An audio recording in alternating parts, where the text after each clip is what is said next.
Hello, my dear friends. Once again, I welcome you to this edition of Marriage Without Tears. And if you are yet to subscribe to my channel, please do so immediately.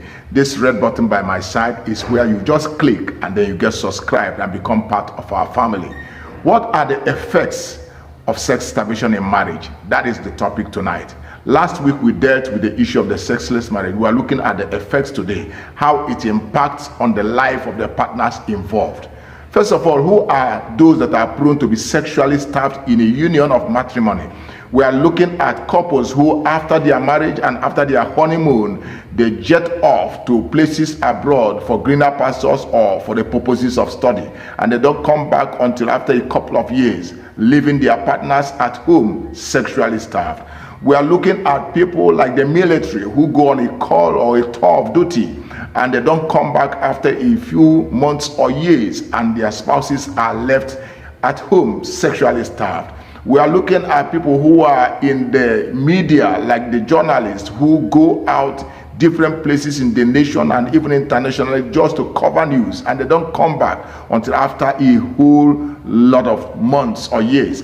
And we are looking at people like that. We are looking at people, for one reason or the other, get separated from their spouses and they don't reconnect until after a few months or years. We're also looking at people who are, for the purposes of business or their engagement in their careers and their occupations, they no longer have enough time created for passion and for sexual intimacy with their spouses. These are the people who may leave their union sexually starved. And as we look at this situation, we are also going to look at what these people can do to cope with that, with such a sexless state. So these are some of the things we want to deal with tonight. And if you are out there and you are not yet part of Marriage Without Tears, you are missing a whole lot. Please click on this red button, get subscribed, and let's do this. Now, the very first thing that happens to a couple that is sexually starved is frustration, emotional frustration. They go into a period of rejection. It appears as if I am no longer enough. It appears as if I'm not good enough. At a point, you discover that they begin to experience a low self-esteem. They begin to doubt their own selves. They begin to look at themselves as if they are not capable or if they are not required in that relationship. They begin to look at themselves as strangers. Instead of being passionate to one another, they begin to, get offended. A lot of distancing occur in such a relationship. We usually say that out of sight is out of mind. And of course, the place of sex is the place where the partners involved become one. So when there is no longer sex, what happens is that they begin to drift apart. After a while, it becomes difficult for them to actually re-engage or reconnect together again. So lack of sex can pose a serious threat to a profitable marriage. Lack of sex can dim the light in a marriage. Lack of sex can mean, the glory of the marriage being taken away.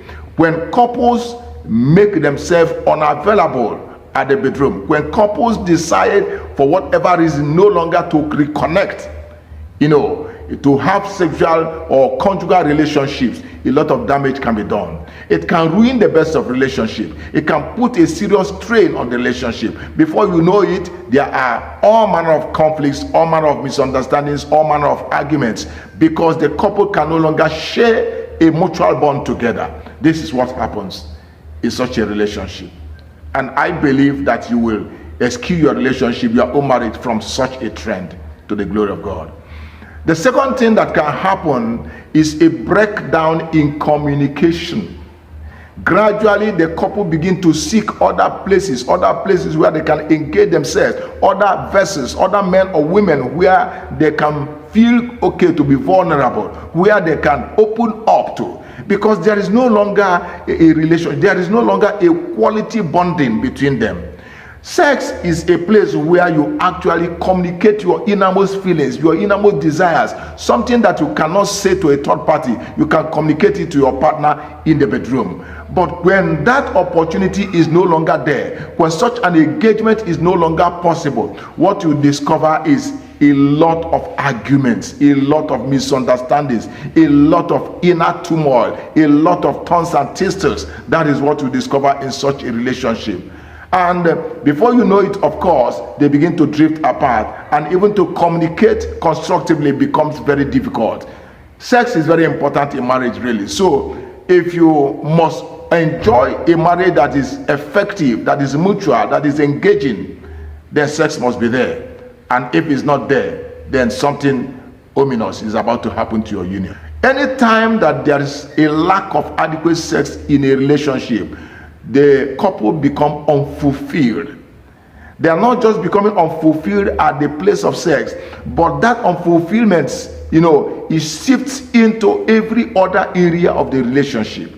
They become unfulfilled. The laughter is gone. The joy is gone. It's like there's no reason for this union in the first place, because as singles, they were having the best of life. Now that they are united together, they are supposed to form a common bond.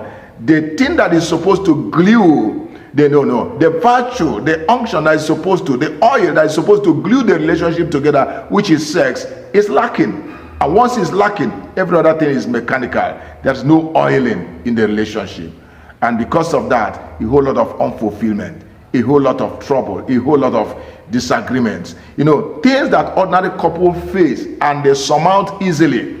A sexless couple, when they face it, they will find themselves at daggers drawn. That is what happens. And I believe that we will do whatever we can to get our union out of such a circle. Now, in the next 2 to 3 minutes, I will also tell us some of the things you can do as a person in such a union, what you can do to cope with such a situation. Possibly your husband is abroad, possibly your wife is on a call of duty, possibly, for one reason or the other, you are not together. What can you do to ameliorate such a condition? The very first thing I need to tell you is to engage in honest and open communication with one another. Don't let a day go by without reaching out to one another. Through phone calls, through text messages, through messages on WhatsApp, through video calls and letters, through emails, get continually engaged with one another. Don't lose track of that communication trend. Don't break communication. Continually engage one another in communication, because the moment you cease communication with the absence of sex, the union is as good as gone, is gone. So you need to be communicating continually. You need to be open-minded in your communication. You need to let one another know your innermost feelings, your desires. You need to share your passion even on phone calls. You need to let the other person know, I'm still waiting. I am here for you. And you also do that in the place of prayer. You can pray together at certain times of the day. As you unite together in prayer, no matter the distance, if you put a particular time, you and your partner can engage in prayer, and then there will be a wholeness. You'll be united on the spiritual level, and then gradually to the physical level. So an open and honest communication that is glued together in prayers is very, very necessary at this point in time. Very, very important. If you are yet to subscribe to my channel, please do so immediately. This red button by my side, click on it, get subscribed, and be part of Marriage Without Tears channel. The second thing you need to do is to learn to take good care of yourself. Learn to take good care of yourself. Be attentive in what you wear. Be attentive in your personal hygiene. Be attentive in everything around you. Be clean, very, very clean. Put a lot of emphasis on hobbies. Pick up a quality hobby and get engaged in it. You can do so. Learn how to take good care of yourself. It's very, very important. You can also engage in extramural studies. You can also engage yourself in learning a particular trade or a course. Something that can take your mind off the whole thing. Something that can cure your loneliness. Because one of the things that happens when there is lack of sex and lack of emotion and lack of passion is that loneliness and boredom comes in. Frustration sets in. So one of the things you need to do in order to cure that loneliness, cure that frustration and rejection, is to engage yourself in a particular hobby or a particular trade or a particular course of study. Something that will soak the pressure off you. Very, very important at this time. Learn to do that.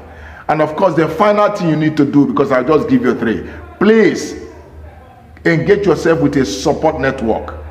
What do I mean by a support network? People that, you know, can always be around you. It could be your friends, it could be your family, it could be, you know, people from your job, it could be an association like the Rotary, an association like the Lions Club. You know, get yourself involved, possibly a sporting club. Get yourself involved in such extra, you know, support activities. Get yourself involved. You know, be part of a team, be part of a support network. And as you get yourself sucked into that, you can also become more relevant in your church.